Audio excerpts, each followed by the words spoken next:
Hello soldiers.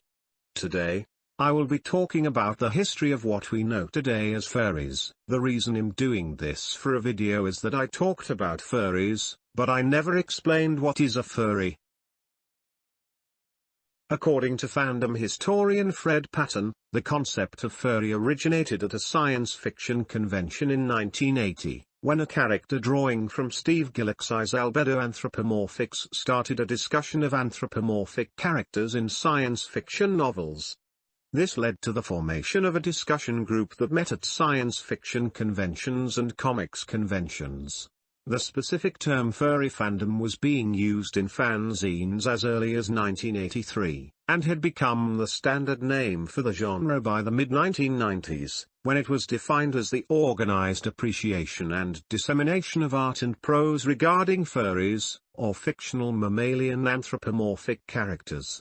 However, fans consider the origins of furry fandom to be much earlier, with fictional works such as Kimber, the White Lion, released in 1965, Richard Adams' novel Watership Down, published in 1972, and its 1978 film adaptation, as well as Disney's Robin Hood as oft-cited examples.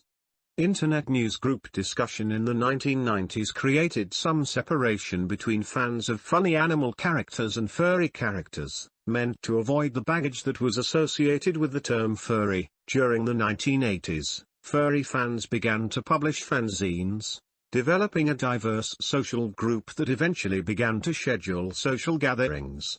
By 1989, there was sufficient interest to stage the first furry convention.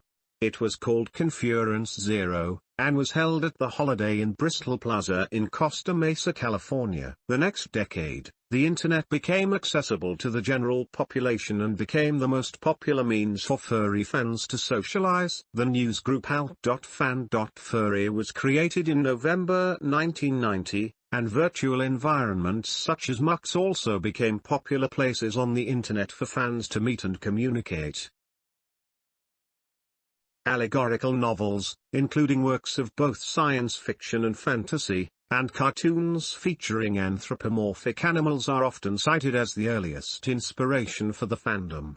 A survey conducted in 2007 suggested that, when compared with a non-furry control group, a higher proportion of those self-identifying as furries liked cartoons a great deal as children and recalled watching them significantly more often, as well as being more likely to enjoy works of science fiction than those outside of the community. According to a survey from 2008, most furries believe that visual art, conventions, literature, and online communities are strongly important to the fandom. The furry fandom is male-dominated, with surveys reporting around 80% male respondents. Crafts, role-playing, conventions, websites and online communities. The phrases furry lifestyle and furry lifestyle first appeared in July 1996 on the newsgroup alt.fan.furry during an ongoing dispute within that online community. The Usenet newsgroup alt.lifestyle.furry was created to accommodate discussion beyond furry art and literature, and to resolve disputes concerning what should or should not be associated with the fandom. Its members quickly adopted the term furry lifestylers, and still consider the fandom and the lifestyle to be separate social entities. They have defined and adopted an alternative meaning of the word furry specific to this group, a person with an important emotional, spiritual connection with an animal or animals, real, fictional, or symbolic. In their 2007 survey, Joe Barsi et al. Examined what it meant to be a furry, and proposed a taxonomy in which to categorize different types of furries. The largest group, 38% of those surveyed, described their interest in furry fandom predominantly as a route to socializing with others who share common interests such as anthropomorphic art and costumes. However, they also identified furries who saw themselves as other than human, or who desired to become more like the furry species which they identified with.